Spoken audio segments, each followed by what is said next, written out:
Hello, everybody. Welcome to the Hood Table, and welcome my Tanya's Primetime TV squad as well. So come on in, Hood Table squad. Come on in, Tanya's Primetime TV squad.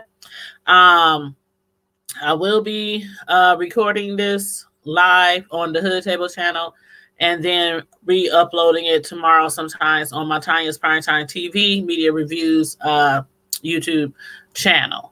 So, as I normally tell you guys, please make sure you subscribe to all of my platforms. I have 3 platforms: The Hood Table, DAHOOD Table, The Hood Table, and also Tanya's Primetime TV Media Reviews, and also my live cake decorating channel, which is Tanya's Delights Slice by Slice.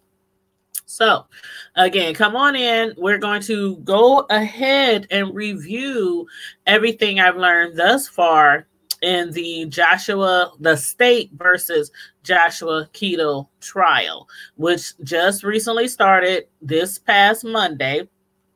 And it's regarding the murder and disappearance and murder of Tyler Ty Thomas, a Peru State College student who went missing like 10 years ago, and the last person who was known to see her alive was Joshua Keadle.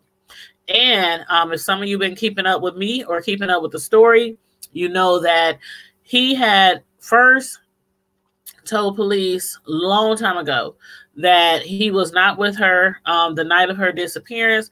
Then he later, after 4 days later, he recanted his story and told them that he was with her, that she did want to go to Omaha, to come back home to Omaha, Nebraska, where we live here in Omaha, Nebraska, and he was going to give her a ride in exchange for sex. But after they had sex, she got upset, they argued or whatnot, and he ended up leaving her at the Missouri River by the boat dock in the middle of the night, and he went back to his college dorm because they both were Peru State, Missouri. I'm thinking of Missouri River, Peru College. They both went to Peru State. So I was in court today, and there was 7 witnesses altogether that they put on a stand, and that 7 witnesses testified. And basically, I'm just going to give you a rundown of everything that was said and happened as closely as possible as what was said and what happened. Now, there were no cameras allowed. There was no recording devices allowed. There was one person, I believe, from news media, and that was Channel 3 News, and they were able to record and they were able to bring their camera in. But other than that, if you weren't with the news crew, you couldn't record. So basically, your girl had to go old school, and when I say old school, I mean notebook. Let me pull my little notebook. My notebook, I had to pull out the notebook, and I had pages and pages and pages of notes. I couldn't believe I wrote so much today. I ain't wrote that so much by hand, and I don't know how long, but I had to do it so that I can give you guys everything that's been going on with the trial. Hey, Real Mamas, Real Problems, how you doing, hon? Thanks for tuning in. I don't know if you know about this case or not, against Joshua Keadle. It's a murder case that just went to trial. And I've been following this for some time now, for a couple of years, and the trial just started. So again, with no further delay, I'm going to jump right in and start from the beginning of when I got to court to the end when the judge said, let's go home. It's a lot. It's a lot. I'm just giving you a warning right now. It's a lot. I wrote a lot down, and I tried to write down every single thing that I heard. Now, if anybody's listening or watching, if I say the wrong name at a particular time or mention the wrong, any kind of information that you think is wrong, please let me know. Please feel free to correct me, because I was writing, okay? I was writing. I couldn't bring in a computer. I couldn't bring in a laptop. I couldn't bring in my cell phone. I couldn't record or nothing. So I was writing, and I was writing as fast as I could possibly write. why they were interviewing all these 7 witnesses today. So, again, I'm going to start from the top. Excuse me. And also, this is the first murder trial I have ever been a witness to. So it was a lot. It was a long day, a very long day. And then it's out of town. It's hours away. So we had to drive. We had to get up at the crack of dawn, drive down out of town to the courthouse in this small little, town, and then sit for hours, like 9 hours of trial, and then turn around and drive back home. So it's been a long day. So bear with me. I'm going to, again, start from the beginning. It's a lot of notes, a lot of witnesses that they had on the stand today. So this is the Keadle trial, State versus Joshua Keadle trial, day 5. And again, it was 7 witnesses, and I'm going to start from the top. The first witness that they called was Deputy Blouser. The prosecutors, now when they talked to Deputy Blouser, they didn't really go too far in depth with him. But Deputy Blouser, he had mentioned that it was 4 people that he had talked to the night of Ty's disappearance. One of them was Dana Dormer, the other one was Chloe, the other one was Jenna Hughes, the other one was Darrell Richardson. Dana Dormer was a friend of Ty, who was excuse me, with Ty at the apartment at the beginning of the evening. Then Ty left, and Dana couldn't keep up with her, and we're going to get into why Ty left a little later. But basically, Ty left because she was upset. She had got in an argument with her friends, and she stormed out of the house. Dana said she tried to keep up with her, but she couldn't because of a brace that she had on her leg or her knee or something like that. Chloe said Ty sent her a text message later in the night and said she couldn't find herself. Her emotions was running deep.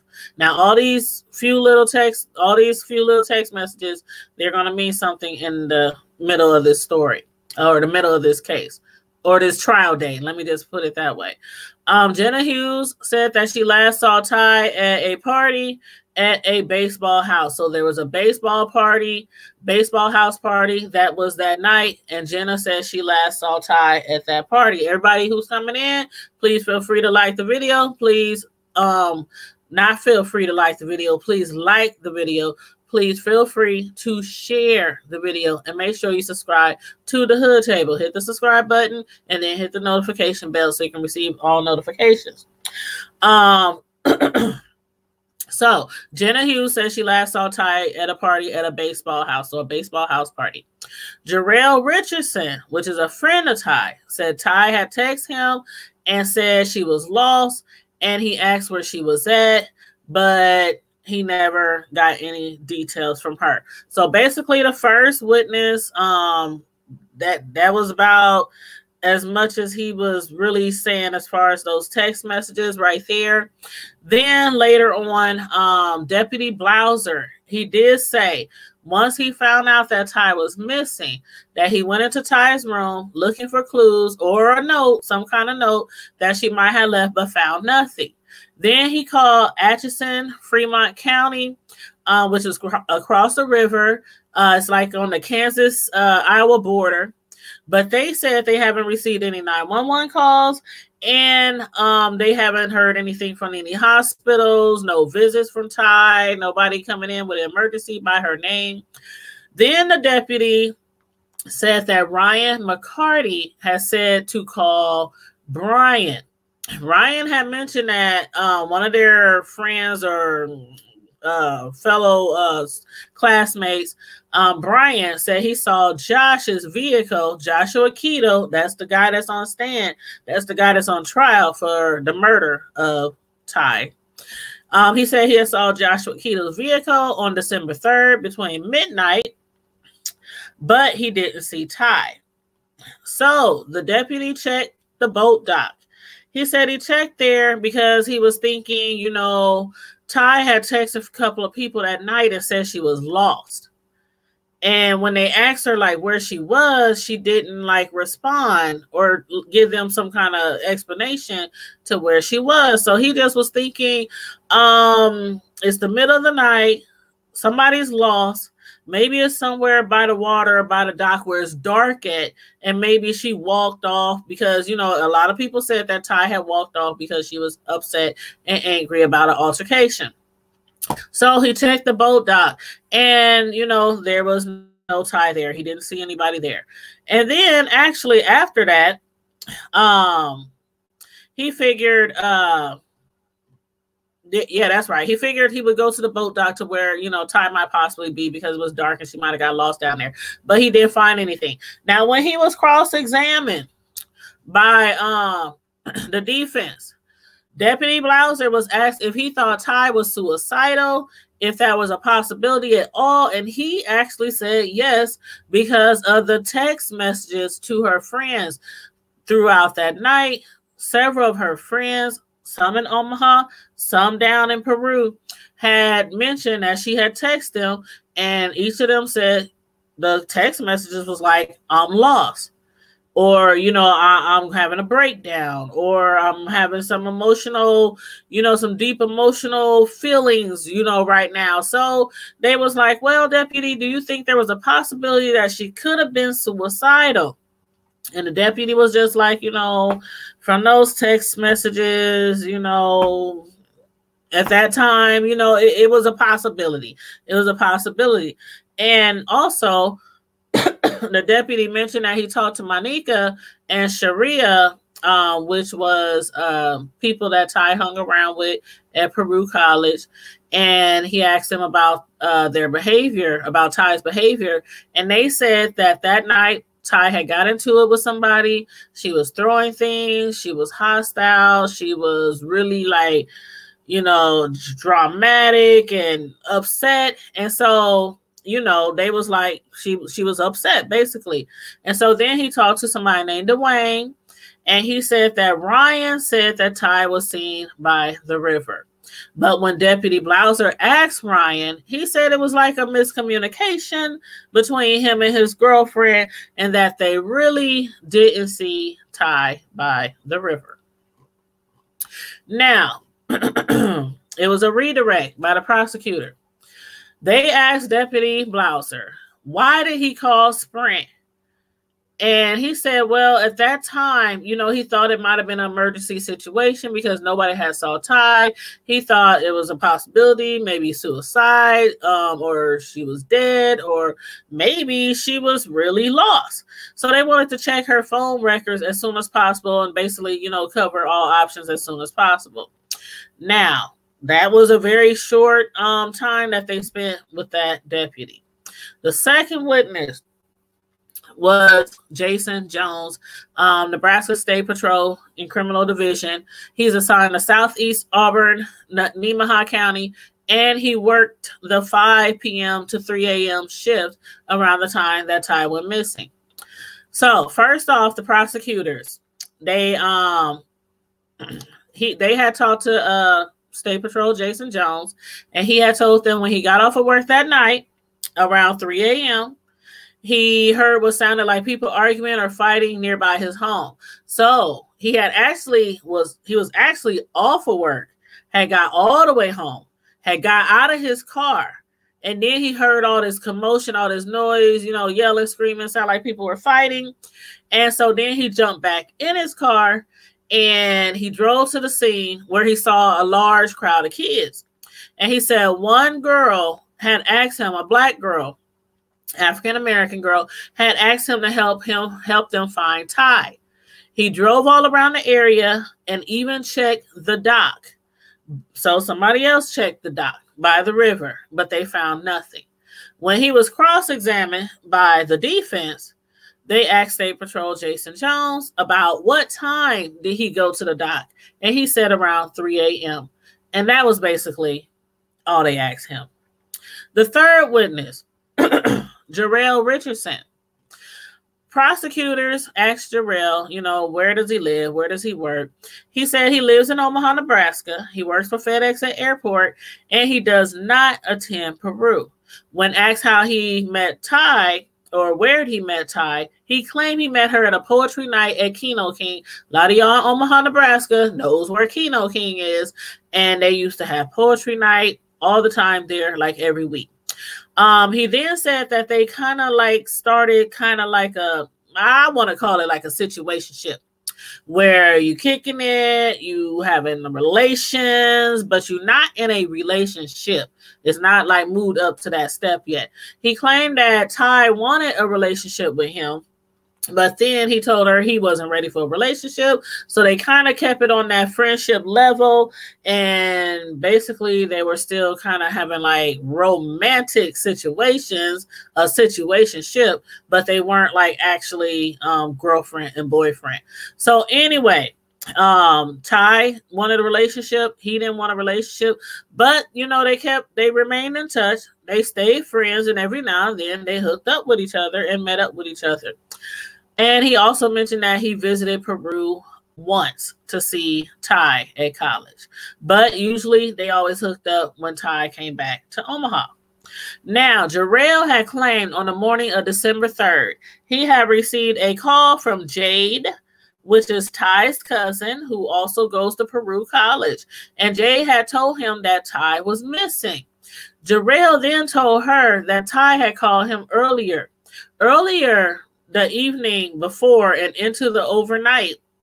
Darrell and a friend was at the Barfly, and they were there till 2 a.m. when it closed. And then after that, he had to be at work at FedEx at the airport at 4 a.m. So basically after the club, he went to work and he got there by 4 a.m. And he did, you know, make sure they had proof of that, because they definitely were checking. You know how it is when somebody is missing and they in a relationship with somebody, they want to make sure they cross all the T's, dot all the I's. So they made sure that he was at work. But also he had another alibi, because when he left the Barfly bar at 2 a.m., he had actually got pulled over and had actually got a ticket. Now, what that ticket was for, I don't know, because they didn't say. It was really weird during this trial, because some things that I thought they should have mentioned, they didn't really mention. So, like the ticket, they said they verified several times you got a ticket, you got pulled over, but they didn't really say what the ticket for. So, I don't know if it was for speeding, running a red light. I don't know. So, anyway, he had told Jade that around like 1 a.m., excuse me, Ty had texted him and said that she was lost. He also said that Ty said her phone was about to go dead. And then Jade had called him later that morning, well, into the next day, later in the morning, and said that the state troopers wanted to talk to Darrell. So the state troopers, they met him after he got off of work, and Darrell told them that he really felt like something wasn't right. They asked him, you know, has he ever witnessed Ty drinking, or witnessed her ever being drunk? And he said no. Again, as far as the alibi, he did have an alibi because he was pulled over. He was issued a ticket, but again, they never said what the ticket was for. And I think they also kind of used that and threw that in there to prove that he was in fact in Omaha and not in Peru, where Ty went missing. And after he received a text message from her, she didn't respond to him when he tried to find out where she was going. They were text messaging back and forth, you know, for a little while, kind of like playing text tag. I would say phone tag, but kind of like text tag. But he never really got a response from her about where she was. And then after that, he actually never heard from her again after that day. Now, he was then cross-examined by defense. Again, we're talking about the third witness, Darrell Richardson. They had asked, this is what I found really weird, and the people I was sitting with was like, what the heck? Like, where did this come from? But when he was cross-examined by the defense, they had asked him, have you ever heard of slam poetry? And he was like, no, he hasn't. Now, I've heard of slam poetry, but I wasn't on the stand. But he was like, no, I've never heard of slam poetry. And then the defense was like, well, I don't mean to be offensive or whatnot, but And still, I was wondering, what does that got to do with anything? But the defense said they're not trying to be offensive, but then went on to ask him if there was a certain kind of poetry that Black people liked. Now, keep in mind, the defense is white, but so is the prosecutors. But yeah, they did ask him, was there a certain kind of poetry that Black people like? And he was like, no, not really. Not really. But then they asked Darrell if he and Ty ever had a sexual relationship, and Darrell admitted that they had started off having a sexual relationship, or situationship as I call it. But then Ty wanted more, and since he wasn't ready for a relationship, then they decided to just remain friends. But as far as the text messages Ty sent to Darrell, she sent him one around midnight on the 2nd, or going into the 2nd. And then on the 3rd, once it went after midnight on the 3rd, he had texted her again. And then she had texted him back, and then he had texted her again. And then there was like no response for her. And he tried to call her, he tried to text her to try to find out where she was, because she said she was lost. Then after that, he couldn't reach her anymore. And that was the last time he ever heard from Ty. But again, there was some things I didn't quite understand. And I did happen to talk to Darrell after court. But the crazy part of that was the defense had handed him, when he was still on the stand, they had handed Darrell some screenshots of his text messages. The screenshots was brought into play because Darrell claimed that him and Ty text each other all the time, if not daily. But the screenshots that they showed him, it was just like a few pages of screenshots of text messages around the time that Ty was missing. And then there was like text messages to a couple of his friends. But Darrell was looking at the text messages, screenshots, like thinking where the rest of them at, or he was like, that's it, that's all you got. There was a lot of text message screenshots that were missing from his phone, because they had took his phone when he had when the troopers had came up and they had interviewed him and everything. They had took his phone and they went through his phone and they screenshotted his text messages. And he said the text messages from me and my mom, the text messages between me and my child's mother, the text message from earlier that night when I text my homeboy and said, we going out, what time we going out, none of those was in there, which I thought was really weird. So I don't know if they were trying to say that you really didn't text Ty as much as you trying to say you text Ty. So it was really weird. He didn't understand it. A lot of us sitting in the courtroom didn't understand where that was going. But anyway, excuse me, after that, they were done with him. Now, the fourth witness, Seth Bingham, he's campus security. Prosecutors had asked Seth when was he first aware of Ty's missing, and he said he had arrived at work that morning at the campus at 8:30 a.m. on December 3rd. And he said that's when he realized, somebody had told him that Ty was missing. He said he then started calling Ty's phone and it kept going to voicemail.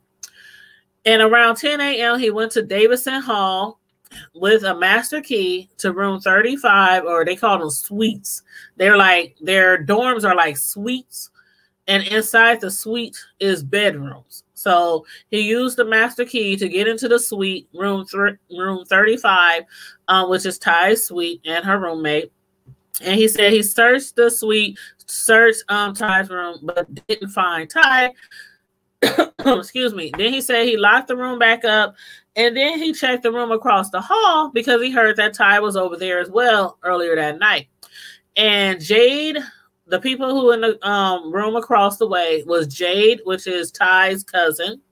Chloe and Monica, they were asleep, but they had got up, when Seth went over there. And he had asked, what happened. They told him about the fight that night between Ty and some of her friends.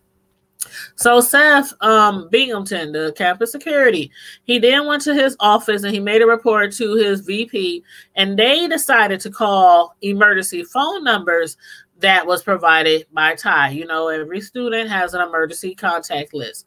They ended up calling Ty's grandma, Eva, and asked her, did Ty make it to Omaha? And Ty was not in Omaha. So then Eva was like, what's going on? Is something wrong? You know, but Seth had mentioned that he didn't know how to respond to her because he didn't actually know for sure if Ty was in any danger.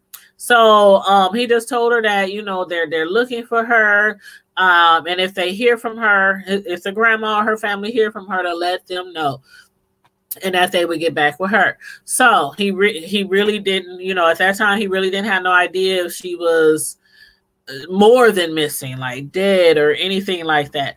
So Seth, again, he went and talked to some more students, and then he spoke to the sheriff's office and determined that they needed to look even further for Ty. So what they did was they got clearance to do a campus-wide search with them and using a master key. There were 16 students that worked with Seth or worked under Seth. He had all of them break up into teams, and they did a campus-wide search. They checked all the resident halls, the janitor rooms, restrooms, storage rooms, stairwells, etc., etc. And after the search, when they found no evidence of Ty anywhere, they then sent out emails to alert campus of a missing student. He was then asked by prosecutors, could any of these suites to the students be forcefully opened? And he said yes. And Seth Binghamton, the security guard, also stated that he had made a list of students they wanted to question, including Joshua Keadle, who is the guy that's on trial for the murder of Ty. Now, he was cross-examined. Seth, the security guard, he was cross-examined by defense.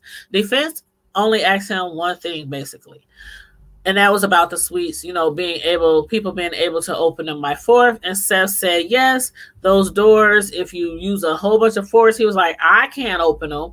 He said, but I've seen people use a lot of force and get those dorm rooms open. And then that was that. Fifth witness, Ryan Mcclarty. Now, Ryan Mcclarty, let me just pull something up real quick. A lot of y'all, that name, if you are especially from Omaha, Nebraska, that name might ring a bell. So I'm going to let you know first who he is or who he recently was. Ryan Mcclarty, he actually worked for the Omaha police. And what had happened was a Native American was actually killed by or died in the hands of Officer Ryan Mcclarty. And Ryan Mcclarty did end up getting off, or, you know, the charges were dropped. But then, you know, and also he was, you know, he basically, the man, the Native American who died, his name, he was actually, it was a taser that they used. And let me just read it right here. Okay. Mcclarty, he was accused of punching Zachary Beerhills, a 29-year-old Rosebud Sioux man, 13 times after he and fellow officer Scotty Payne had arrested Beerhills. And this was like a year or so ago. Payne is accused of shocking Beerhills 12 times with a taser. Beerhills died about an hour after being shocked and punched by the two officers on June 5th of 2017. He was traveling to Oklahoma City when he was kicked off the bus for erratic behavior. His relatives have said he had schizophrenia, was bipolar, and was not taking his medications. After the two officers found him, they attempted to put him in a police cruiser. Payne began shocking him after he refused to get into the cruiser, and even after he was sitting up on the ground, handcuffs near the back passenger tire of a police cruiser. Mcclarty began punching Beerhills after he got a hand free from his cuffs. A coroner's physician who conducted an autopsy on Beerhills later concluded his death was attributed to excited delirium and not necessarily related to his injuries or shocks. Payne was fired in July and then charged with felony second-degree assault, while Mccarty was also fired and charged with third-degree assault, a misdemeanor. But again, Mcclarty had actually, charges got dismissed. He got off of that case, but he ended up resigning from the police force. So I just have to give you that little tidbit of information, because I know probably when I mention that name, some of y'all gonna be like, oh, hold up, is that the cop that was, yeah, that's him. So anyway, now going back to the trial at hand. The fifth witness is Ryan Mcclarty. Now, Ryan Mcclarty, the prosecutors had asked him, you know, about his time at Peru College and how he met, you know, Ty. And Ryan said he started Peru in 2008 and he graduated from Peru as well. He met Ty through Jade, his girlfriend, which is also Ty's cousin.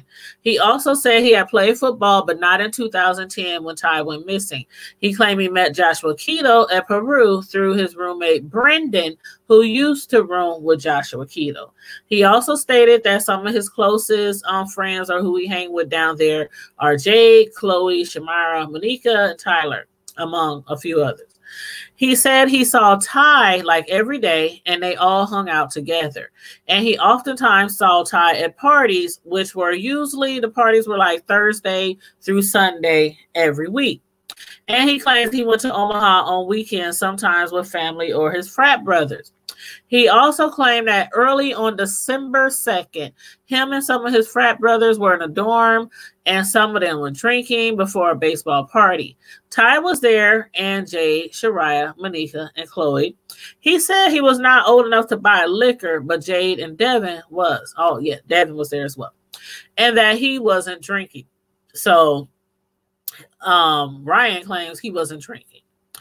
After they hung out for a while, they then went to Shariah's house because Shariah's birthday was coming up and they wanted to do something for her birthday, kick it with her for her birthday. So they went over there to her house. It really wasn't a birthday party per se, but they went over her house to hang out. Then after they hung out over there, they went to the baseball house for a baseball party with Shariah and Monica.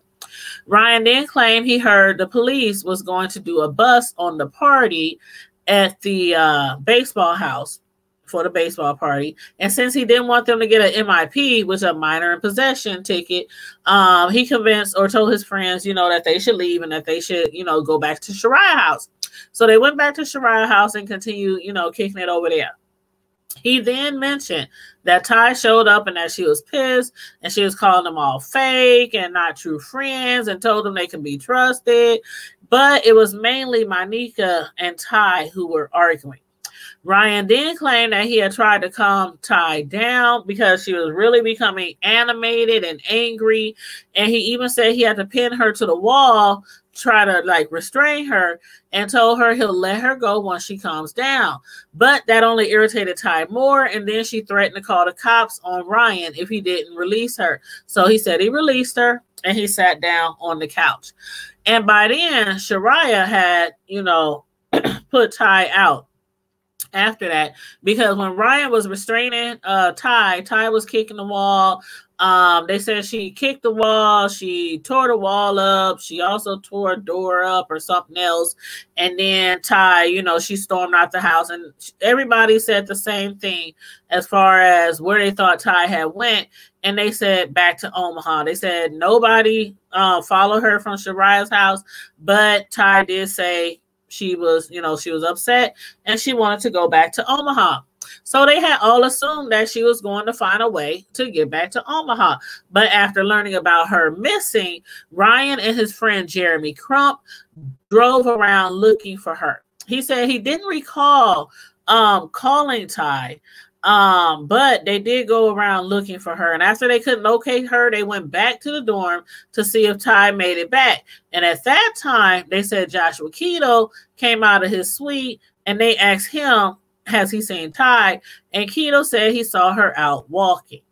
Joshua Keadle, again, is the guy who's on trial for Ty's murder.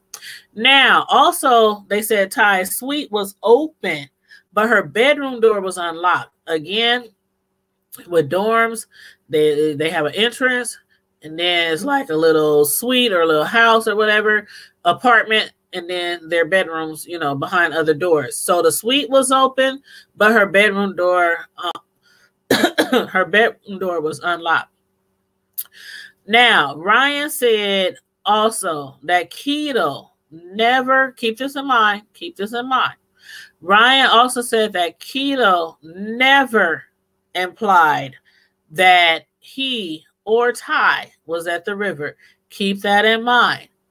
Again, Ryan said that Keadle never implied, when they was asking him, have he seen Ty? Keadle never implied that he saw that he or Ty was at the river. And what Ryan also said about Keadle was that Ty and Keadle really didn't get along. They actually usually was in arguments most of the time. Nothing physical, but arguing, calling each other names. Ryan has said at one time, Keadle called her a bitch because he was upset with her. And Ryan at that time had, you know, threatened to fight Keadle because he was upset because he called Ty a bitch. But, you know, he also said that Ty, you know, when she would argue with people or get upset with people, she never backed down. So regardless if it was a guy she was arguing with or whatnot, you know, she stood her ground. And if she thought she was right or whatever, you know, just argue. But again, there was never any physical, you know, situations with them too. Now, when Ryan was cross-examined by the defense, Ryan Mccarty was asked on December 2nd, before they left for Shariah's party and the baseball house party, who bought the liquor. Ryan said he didn't know. But what he did know was that Tyler showed up at his room intoxicated. Now, this was earlier before Ty went missing. And that Tyler had showed up at his room intoxicated, but he wasn't sure if she was drunk. But then the defense, they was like, well, hold up. When you were interviewed before and you signed your deposition years ago, you said that Ty was drunk. But Ryan was like, well, I was younger then, you know, he said from that time when I was young to now at the age I'm in, you know, from what I can determine regarding Ty was that I wouldn't consider what she was back then as drunk. So he said, you know, he sees it a lot differently now that he's older, you know. I guess, I don't know, maybe she was tipsy or something he's trying to say or something. But at that time, you know, he thought that was drunk. But now that he's older and he knows what a drunk really is or what a drunk really looks to sound like, he's, you know, he was saying that, you know, he don't think Ty was drunk back then. And he also said that Devin Ray, Jeremy Crump, Dwayne, Jade, Chloe, Monica Childs, and Ty was all in the room. And there were people in there drinking except for him. Now, keep that in mind. So the defense then said, do you remember when you said in your deposition in 2019 that nobody was drinking? And Ryan said he can't say who was drinking for sure because he don't recall. He can't say exactly who was drinking that night in their dorm. But after that, they went to Shariah's house. But he doesn't recall if it was Shariah's birthday that day or not, or I think Shariah's birthday was coming up, but he couldn't remember if that day actually was Shariah's birthday. He also said he don't remember seeing Ty at Shariah's house. He remembered Shariah, Jay, and Chloe being there, and a drunk cheerleader and Dana. And again, he said he was not drinking. And also, when they left Shariah's to go to the baseball house for the party, he didn't see Ty there as well. And that was around the time he said he heard the cops are going to do a bust. So he told his friends that they should all leave so they don't get ticketed for MIP, which is a minor in possession.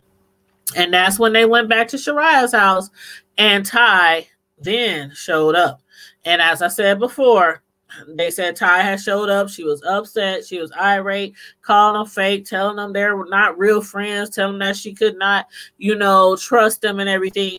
And then I don't know where this really came from. This kind of really came, you know, out of nowhere. But they asked him, do he remember what color Ty's phone was? And if he thought the color was pink, and he was like, I don't remember what color her phone was. But then he had told them again, you know, he had restrained Ty because she was, you know, all dramatic and just doing the most, and she was kicking holes in the walls and all that kind of stuff. And then Shariah had put her out. So the defense also asked him, does he remember Ty going into the bedroom after Monica? Because Monica, once Ty and Shariah was getting into it, I guess Monica started having panic attacks, and somebody took Monica into a bedroom. Ryan was like, he said he don't remember Ty, you know, going into the bedroom after Monica, but he does remember her leaving, and she didn't have a coat on. So that's what he recalls. Now, he also said that Dana Dorner had tried to stop Ty at that moment. That Dana had tried to stop Ty, but then later Jade and Chloe pulled up and said Ty was missing. So that was when Jeremy and Devin Wright left to go search for her. And he said they drove all over looking for Ty, but they don't really remember how long they exactly looked for Ty. Then the defense asked if Ty had any issues with Ryan. And Ryan said that Ty got into it with a lot of people. She argued with a lot of people. And then they asked him upset with Ty because Ty had told his girlfriend Jade, which is Ty's cousin, that Ryan was cheating on Jade. And also because it was said that Ryan was telling people that Ty had slept with everyone on the boys' basketball team. But Ryan said he know about being mad at her for alleging that she was alleging that he was cheating, and he said he do not recall telling people that she slept with the entire basketball team. Ryan was then asked if Ty and Brendan liked each other, and Ryan said he also saw Ty argue with Brendan before, and he was asked when Joshua Keadle was playing video games earlier that evening with his roommate Brendan, did he call Ty a bitch? And Ryan said yes. Now, some of the stuff that I'm saying, it might sound repetitive because of the fact that some of the people who's been interviewed is telling the same stories. Some of the stories are the same. You know what I mean? Okay. So anyway, he was redirected. At that time, the prosecutors wanted to redirect and ask him some questions. So it was redirected from the prosecutors. They asked Ryan, on September 3rd, 19, did you say Ty had a pink cell phone? He again said he doesn't remember because they were always asking him about a pink mirror in his room as well at that time. And then he was showed a deposition that didn't report any pink phone, but it did have a report of a pink mirror. So that kind of lost me there too. But then the defense approached the desk and they showed him an exhibit 296, which was a police report where he said in an interview that Ty had a pink phone with her. But again, he didn't remember or don't recall what color the phone was. Then the defense said they wanted to keep him under subpoena, and the prosecutor said they were actually done with him. So he's still under subpoena with the defense. Now, 6th witness. We got one more witness after this, and then we'll be done. 6th witness was Whitney Matlock. Prosecutors have verified that Whitney was from Omaha and went to Peru from 2008 to 2013 and graduated. And that is also where she met Ty as a roommate.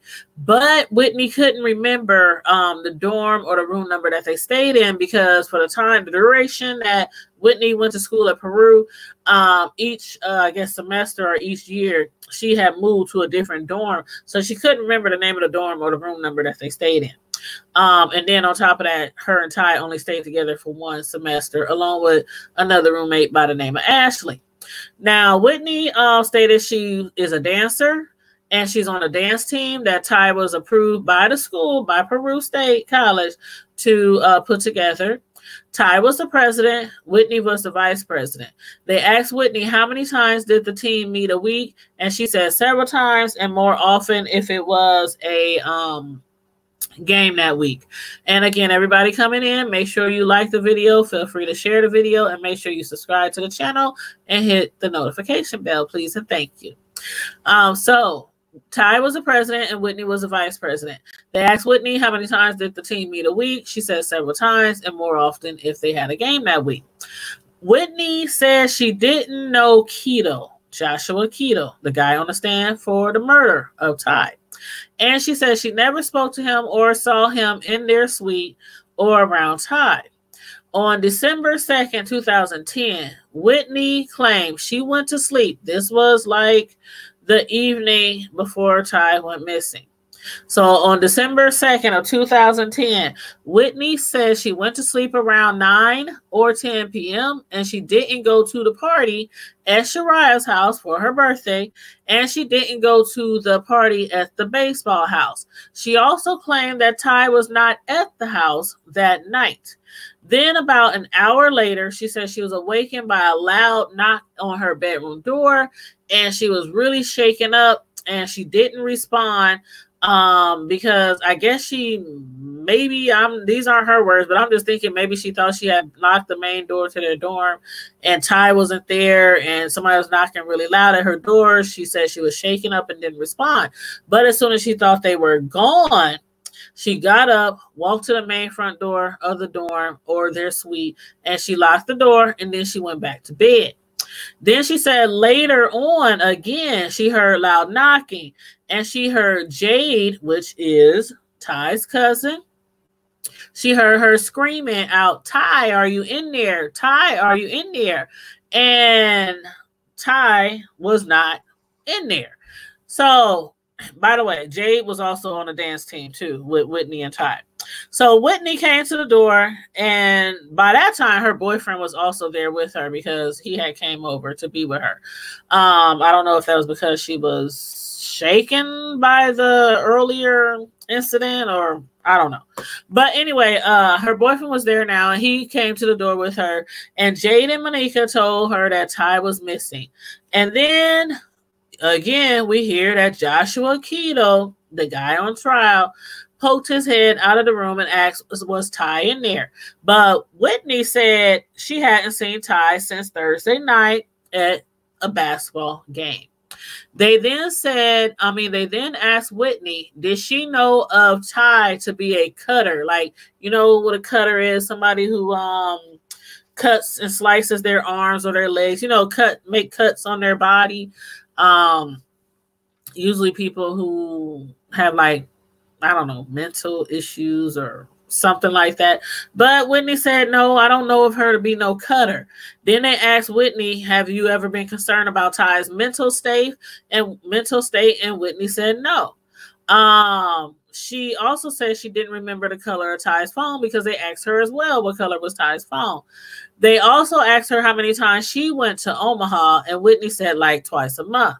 And also she mentioned that when Ty went missing, she decided to stay with a friend because she was scared because Ty was missing and nobody knew where she was. So she left her dorm at night and she stayed, you know, with a friend. And lastly, they asked Whitney, did Ty have a laptop? And Whitney said yes. Then she was cross-examined by the defense, and this was really quick. They asked Whitney, after Jade knocked, did you stay in the room or avoid the room during the day? And Whitney said, no, not during the day. Again, she has said that at night she would stay with her friends because she was scared because Ty was missing. They also asked her, did Ty have a steady boyfriend? And Whitney said no. They also asked, was Ty engaged? And Whitney said no. They also asked her, was Ty pregnant? And Whitney said no. Then Whitney said that Ty did tell her after the semester was over, she was moving in with her friends Chloe and Monica. And after that, both sides was done with her and she was released from her subpoena. Now, they asked about those questions, about the pregnancy, about the engagement, about the steady boyfriend, because there was rumors that Ty was pregnant and Ty was engaged and that she was seeing several people. And one of them was an older gentleman. And so they asked her about it, which was Ty's roommate. And Whitney had she was like, no. So she don't know about those rumors or whatnot. Now, the last witness that I'm going to tell y'all about for today, because again, it was 7 witnesses. The last witness on the stand today was Jade Gordon, which is actually Ty's cousin, the one we were just talking about, who was running around looking for Ty. Prosecutors asked Jade to state her relationship to Ty, and Jade said their grandmas are sisters, which makes them cousins. Jade attended Peru from 2007 to 2012, and then she graduated. She also, like Whitney, mentioned that she couldn't remember the name of the dorm she stayed in 2010, and she mentioned that she was dating Ryan Mccarty, the guy we just spoke about before, who was charged with murder as a cop. And then he got off, and then he resigned from a cop here in Omaha. This was just a couple of years ago. So Ryan Mccarty was going to the school at that time, and he was dating Jade. He was dating Jade, which was Ty's cousin. And she said she dated him from 2009 to 2012. And she said that her and Ty had daily contact with each other, and their closest friends, their circle. It was a few times when the prosecutors or the defense asked them like who they mainly hung around, and Jade was like Shariah, Monica, Ryan, Kendall, Devin, Brandon, some of the names we already heard of. And they asked her on the weekends, do you usually stay at the dorm? Excuse me, drink.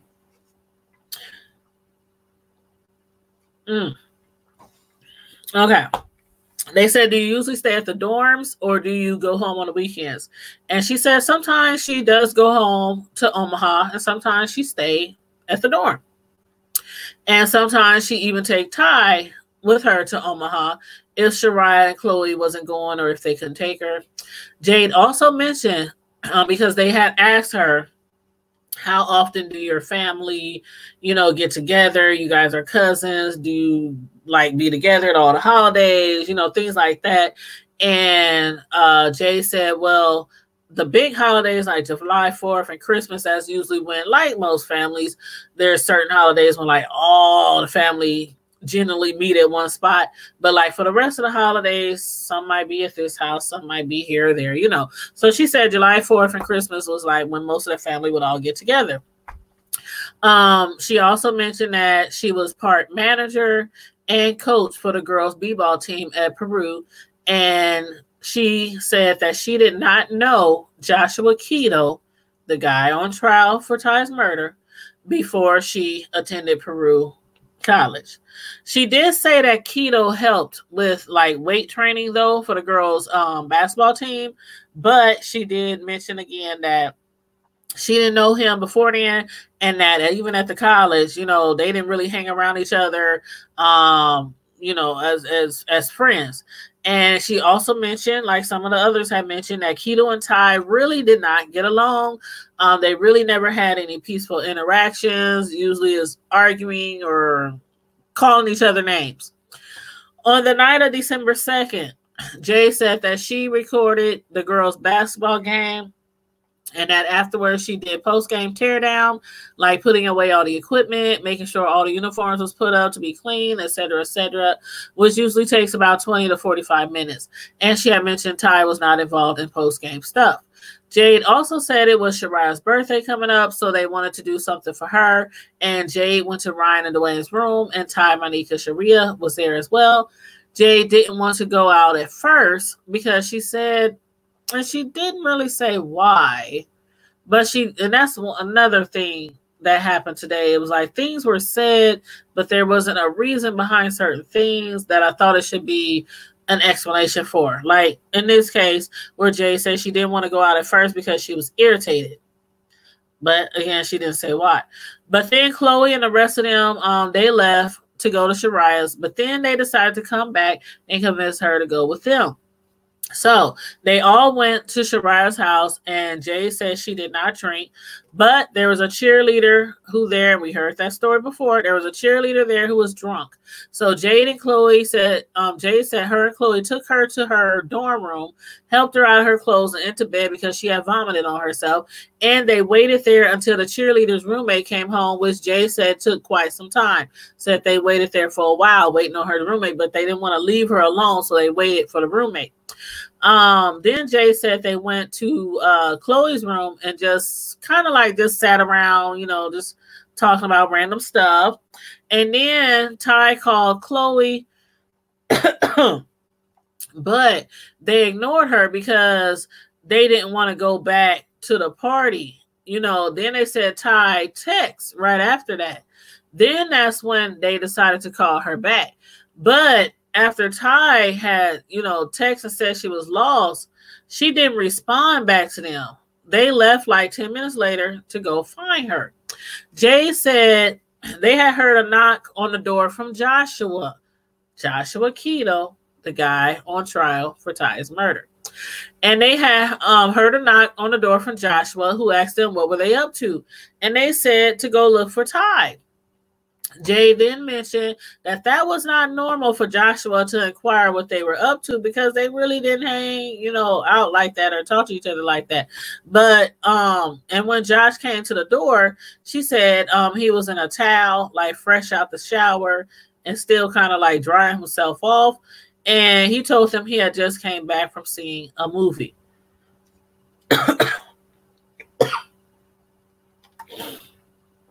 Then Jade and Monica went back to Shariah's house to look for Ty. And they said Ty went to the baseball party house, or the baseball house party. So they went there. And they said Ty left to go back to Shariah's.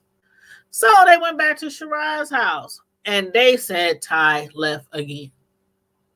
So Jade and Monica drove around, and she said they went to a blue house where like kids hung around and asked them how they seen Ty, and they said they saw Ty walking back to the complex houses, so back to like the dorms, and they went back to check, and there was no Ty. So then they drove down by the softball and the baseball field where there were no lights on when they thought she might. Excuse me. So they then drove down by the softball and baseball field.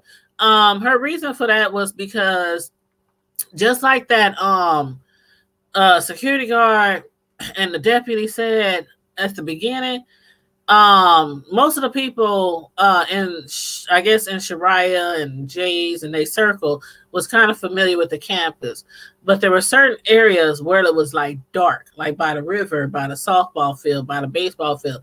So they went, you know, looking over there thinking, you know, Ty says she's lost. Maybe she might be in the dark somewhere and can't find her way. So they went to the baseball field looking for her. They said they didn't see her. Then they went back to the dorm where Chloe, Monica, Tyler, and Joshua, you know, Keadle lives. And they knocked on the door, no answer. Then they said they checked the stairwells, and then they went back again to the baseball and softball fields again. And then she claimed they drove a 7-mile stretch to Brownville and a 7-mile stretch to Auburn, and again, no Ty. Then she said they went to the campus, back to the campus, and drove as far as Mulberry Street outside of downtown Peru, and no Tyler. Then they drove to non-traditional student housing and to some student apartments, and no Ty. Jay said she couldn't remember if her or Chloe actually called 911 or called the sheriff, but they did pull over a sheriff by Shariah's house. And remember, we mentioned that before. The sheriff who actually had got off of work at 3 a.m. said he overheard some noises, sounded like people were arguing. He jumped back in his car, drove to the scene, and he said when he got there, some lady, an African-American girl, asked him, you know, to help them find Ty. By that time, Jay said she was worried because Ty's phone was not dead. It was still ringing, and Ty was not answering. I see some new subscribers coming in. Hey, Robert Wagner. I'm almost done with this video, but of course, you guys can always rewind it and watch the replay when I'm done. Let's see, where was I? Okay. Ty's phone was not dead. It was still ringing and Ty wasn't answering. Okay. So then Jade went back to Ty's dorm because Joshua Keadle, the guy on trial for Ty's murder, he texted them and told them that he heard voices from Ty's suite. So Jade told him, do not go in there. Wait till we get there. So Jade went back. They were knocking and screaming, and that's when, like the story before, when she said we was knocking, screaming, asking Ty, are you in there? Ty, are you in there? Whitney comes out with her boyfriend, and she's like, Ty ain't here. We ain't seen Ty since Thursday at a basketball game. So then Jade decided to check all over again. Now, they didn't find Ty. The next morning, because it was in the middle of the night, so basically later on into the morning when the sun came up, Jade and Chloe drove up Main Street and then to the river dock, and they saw Joshua Keadle. And they said they thought it was strange because, you know, for him to be there, because nobody really hangs out at the docks. But he claimed that he wasn't really doing anything there. He was just smoking some Mary J. Wanna. And that's it. Then Jade asked him again. Then they asked Jade again, was Ty and Joshua cordial? And she said they always argued. And then she gave an example. She was like a few nights before, they had got into an argument, and it was actually much worse than normal. And Joshua called Ty a bitch. And then Ryan wanted to fight Joshua over that. But at the end of the night, everybody had cooled down. Everybody calmed down, and they ended the night, you know, a little bit more peacefully. Now, Jade was then cross-examined by defense. They asked Jade, did she remember a conversation that her and Ty had months before her disappearance regarding Ty saying she was breaking down? And Jade said no. And then they show her copies of a Facebook post from November 2010 where Ty has said, you know, she was thinking that she was starting to slowly break down and she didn't want nobody to text or call her. And then Jade and others, you know, have made comments on the post, kind of like inspirational comments, or, you know, trying to cheer her up, or, you know, just be there for her or whatnot, give her some encouraging words.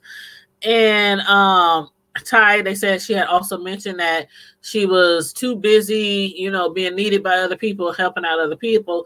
And she basically wanted the same thing in return, to be loved back. Now, I don't know if that Facebook post is still up there because I didn't really go look into it. But they also then asked Jade, did she know if Ty was pregnant? And she said she heard it before, but she didn't really believe it. She didn't really believe it. Then they also asked Jade, you know, when Chloe and her got back to Monica and Chloe's room and got the call from Ty, and they didn't answer Ty, you know, when Ty said she was lost, they was like, Joshua knocked on the door to say what? And they was like, he asked, you know, what was they doing? And he had just got out the shower and he was drying off. And they told Josh that Ty was missing. Then Josh said he saw Ty by the water tower. Now, keep in mind, earlier that night, somebody mentioned that he never said he or Ty was down by the water. So then they told Joshua to come with them to look for Ty. They went back to the place where, you know, the girl said they saw Ty walking by. They didn't find no Ty. They still didn't find no Ty. So actually, they then asked, you know, what time Joshua came knocking at the door. She couldn't remember. So they gave her an Exhibit 297, and it said that she had previously stated that Josh texted or called around 4 a.m. Jay said when she got back, or Jay said, hold on 1 second. Okay. That's right. Jay said it was around 4 a.m. and that was when basically they told him, don't go in the room, wait till we get there, you know, because he said he had heard voices coming from inside of Ty's suite. And so they said, you know, stay right there, don't go in. But when they got there again, Whitney answered the door and her boyfriend was with her. And they said they haven't seen Ty since Thursday at a basketball game. So the voices I think they were kind of insinuating that the voices that he heard could have been Whitney and her boyfriend. Then they asked Jade, does she recall Ty and Ty's mom in a car with her when she was going back to Peru to take Ty back to Peru? And do they remember Jade telling Ty that,